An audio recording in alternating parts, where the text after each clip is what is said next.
안녕하세요, 코트덕입니다. 여러분들은 유튜버들이 어떻게 성장하는지 그 방법들에 대해 알고 계시나요?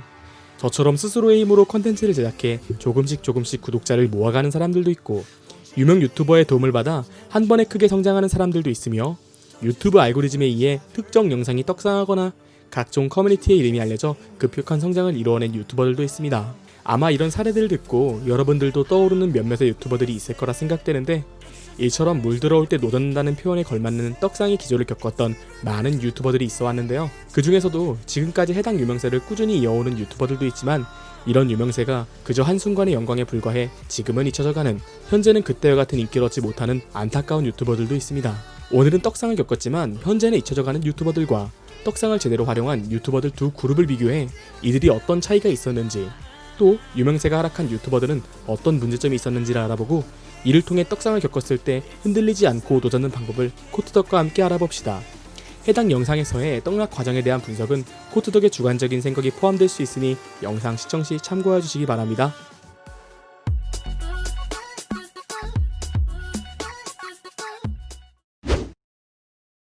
여러분들은 1시간 동안 쉬지 않고 웃어보기, 3시간 동안 거울 속 자신을 바라보기, 그리고 7시간 동안 옷장에서 홀로 크리스마스 보내기 등 일반인이라면 도저히 하지 않을 의미도 없고 지나치게 길기까지 한 이상한 도전들을 하며 떡상을 했던 유튜버 짱재영님을 기억하시나요? 그는 지난 2019년 10월 5일 당시 던질까 말까라는 동요가 유튜브에서 유명세를 타고 있던 시기, 해당 던질까 말까 춤을 1시간 동안 추는 영상을 통해 떡상을 하게 됩니다. 이 영상 속에서 그는 진짜로 1시간 동안 쉬지 않고 이 의미 없는 춤을 추는 도전을 하고 있었고, 영상이 흘러갈수록 안 좋아지는 그의 혈색과 이마에 맺힌 땀으로 인해 머리가 떡져가는 모습들, 그리고 이런 가학적인 도전에 힘들어하는 그의 표정을 본 많은 사람들이 엄청난 뚝소를 하게 되었고, 이내 이 영상은 순식간에 각종 SNS와 커뮤니티에 퍼져 큰 유명세를 얻게 됩니다. 짱재영의 이 영상을 시작으로 당시 많은 유튜버들 역시 던질까 말까 춤 10시간 춰보기, 티익스프레스 1시간 동안 내리지 않고 타기, 아마존 익스프레스 댄스 1시간 추기 등 여러가지 패러디를 연이어 제작하게 되었고, 많은 사람들이 이런 흐름에 열광하게 되었죠. 그는 해당 영상 이후로도 찌리찌리 춤 1시간 동안 춰보기, 이광수 모기춤 1시간 동안 춰보기 등의 후속작들 역시 연타로 100만 조회수가 넘는 대박을 쳐 당시대 유튜브의 흐름을 주도하는 슈퍼 루키 유튜버로 당당하게 이름을 알리게 되었습니다. 이런 유명세를 얻게 된 그는 류정란, 윤쭈꾸와 같은 다른 유명 유튜버들과 콜라보를 진행하기도 하고, 그의 정규 컨텐츠가 아닌 Q&A, 브이로그 등의 컨텐츠들 역시 36만, 17만 조회수를 달성하며 가학적인 컨텐츠가 아닌 다양한 그의 영상들 역시 큰 사랑을 받게 됩니다. 하지만 이런 도전 컨셉들도 반복해서 보게 되면 점점 질리기 마련이어서 그의 컨텐츠들의 조회수는 계속해서 감소되는 흐름을 보이고 있었죠. 그러던 2020년 3월 갑자기 유튜브에 혜성처럼 등장했던 나비보베따오 흐름에 본래 직업이 기타 강사였던 짱재영은 기타로 나비보베따오를 1시간 동안 연주하는 영상을 올리게 되었고, 당시 많은 사람들이 이 영상을 계기로 다시 짱재영을 찾아오게 되었으며, 기타를 치면서 점점 풀려가는 눈동자, 피로감에 흘러내려가는 그의 모습을 본 많은 사람들이 다시 한번 그에게 열광하게 되었습니다.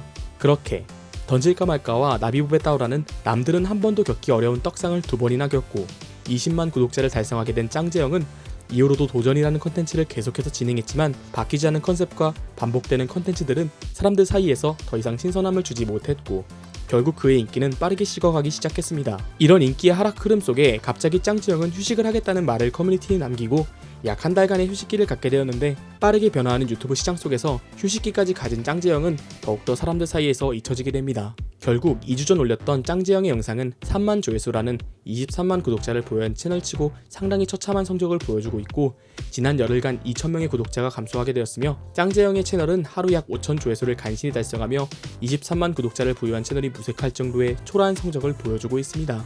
이렇듯 남들은 한 번조차 겪기 어려운 떡상을 2번이나 겪고 많은 인기를 얻었던 유튜버임에도 반복되는 컨텐츠와 유행의 변화로 인해 잊혀지는 경우도 있다는 것을 알게 되었네요.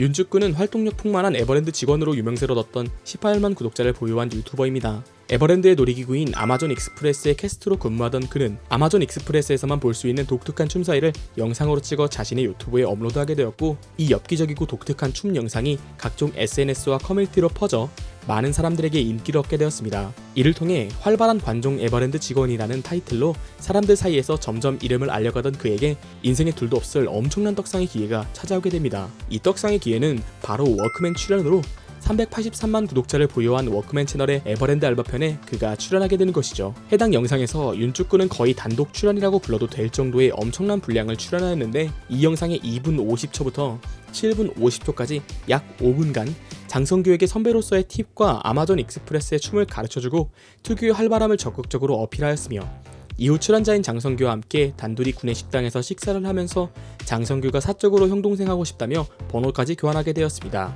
워크맨의 이 에버랜드 알바 1편은 현재 기준 1700만 조회수라는 워크맨 채널 안에서도 가장 높은 조회수를 기록하고 있으며, 이 영상으로 인해 윤주꾸는 하루아침에 벼락 스타가 되어 채널의 구독자 역시 굉장히 빠르게 상승하게 되었습니다. 워크맨의 에버랜드 에피소드의 조회수가 늘어나면 늘어날수록 그의 유튜브 채널도 나날이 성장하였고, 그러던 그는 워크맨 출연 이후 약 한 달이 채 안 되어 자신이 에버랜드를 그만둔다는 영상을 올리게 됩니다. 물론 그는 표면적으로는 계약 만료로 인해 퇴사를 하였다고 이야기했지만, 이 정도의 인기였으면 에버랜드와의 계약을 연장하는 게 어려운 일은 아니었을 텐데, 아마도 빠르게 성장하고 있는 유튜브 활동에 전념하고 싶어 퇴사라는 선택을 한 것으로 보입니다. 이후 브이로그 영상부터 아마존 익스프레스 1시간 추기 영상 등이 계속해서 높은 조회수를 달성하여 윤주꾸는 에버랜드 직원에서 유튜버로서의 매우 성공적인 전향을 한 것으로 보였습니다. 또한 모모랜드 주의와 함께 맘서치의 홍보 모델로 발탁되어 CF를 찍기까지 해 정말 준 연예인급의 위치까지 올라가게 되죠. 그렇게 성공적인 유튜버로 전향한 것처럼 보인 윤주꾸였지만, 그가 제작한 컨텐츠들의 조회수는 점점 낮아지기 시작했고, 그나마 의미있는 조회수가 달성된 영상들은 자신 스스로에 대한 영상들이 아닌 에버랜드를 다시 찾아가거나 아마존 익스프레스 춤을 추고 또는 놀이기구를 타는 등의 자신이 과거에 인기를 얻었던 놀이공원과 관련된 컨텐츠들이었습니다. 다시 말해 자신 스스로가 창작하거나 윤주꾸의 캐릭터를 부각한 거의 모든 영상들이 조회수가 안 나오기 시작한 것이었죠. 그도 이 사실을 인지했다는 듯 뒤늦게 서울랜드로 취업해 다시 한번 도약을 노려보고 있지만, 현재는 유명 유튜버와 콜라보를 한 영상조차 1만 조회수에 놀이공원에 대한 영상은 8천 조회수조차 넘기지 못하는 처참한 성적을 보여주고 있죠. 최근의 영상 속에서 윤주꾸 본인도 낮은 조회수에 대해 걱정하는 언급을 할 정도이며, 구독자들은 에버랜드에 있을 때 더 재미있었다, 에버랜드에 다시 가야 할 듯, 조회수가 흑흑, 구독자가 계속 줄고 있음 이라는 댓글을 다는 등 에버랜드를 퇴사하고 유튜브를 선택한 이후 서울랜드로 이적한 사실들에 대해 굉장히 실망하고 있으며, 현재까지도 지난 한 달간 구독자가 2,000명이 줄고 하루 조회수가 약 8천 정도인 처참한 성적을 기록하고 있습니다. 분명 윤주꾸란 사람을 구독하게 된 이유는 윤주꾸의 특별한 캐릭터성도 있었지만 에버랜드 캐스트라는 사실이 가장 큰 작용을 했었을 텐데, 윤주꾸는 유튜브의 성장을 위해 에버랜드를 퇴사한 선택을 하였고, 이 때문에 예전과 같은 인기를 얻지 못하는 것으로 보입니다. 이렇듯 인생에 다시 없을 워크맨이라는 약 400만 구독자를 보유한 채널에 단독 게스트로 5분여간 출연이라는 말도 안 되는 떡상의 기회를 겪고도 사람들에게 계속해서 잊혀지는 유튜버도 있다는 걸 알 수 있겠네요.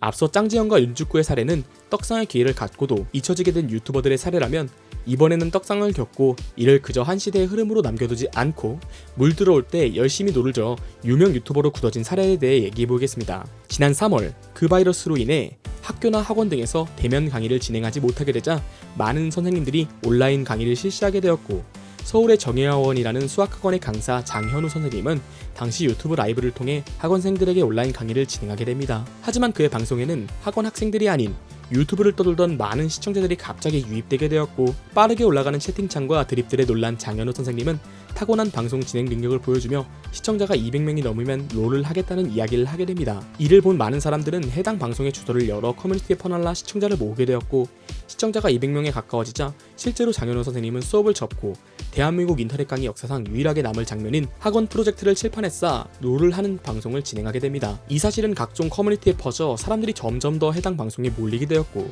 첫 방송임에도 순간 시청자 7,000명에 달할 정도의 말도 안 되는 인기를 얻게 됩니다. 이 여파로 그는 해당 생방송의 제목이었던 2차 함수의 이름을 따 BJ 2차 함수라는 닉네임까지 얻게 되었고, 순식간에 유튜버로 데뷔를 하게 되었죠. 그는 이런 떡상의 기회를 앞서 말씀드린 사례들처럼 가볍게 여기지 않았고, 지난 시간 동안 유튜브에서 인기를 얻었던 나비보베 따우, 실버 판테온, 깡 등을 커버하며 계속해서 열심히 노를 젓게 됩니다.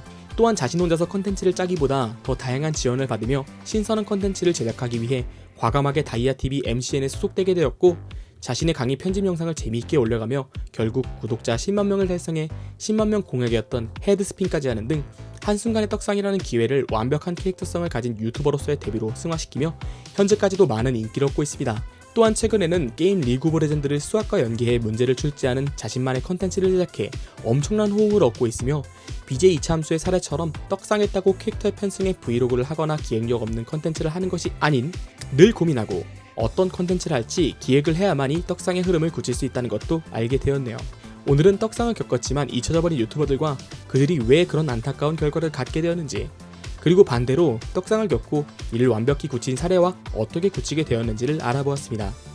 앞으로 유튜브를 시작하실 계획이 있으시거나 채널을 운영 중인 시청자분들에게 이 영상이 도움이 되었기를 바라며 영상 마치도록 하겠습니다. 정체 모를 것들을 알아보는 데 관심 있으시다면 코트덕 채널 좋아요와 구독하기 잊지 말아주세요. 감사합니다.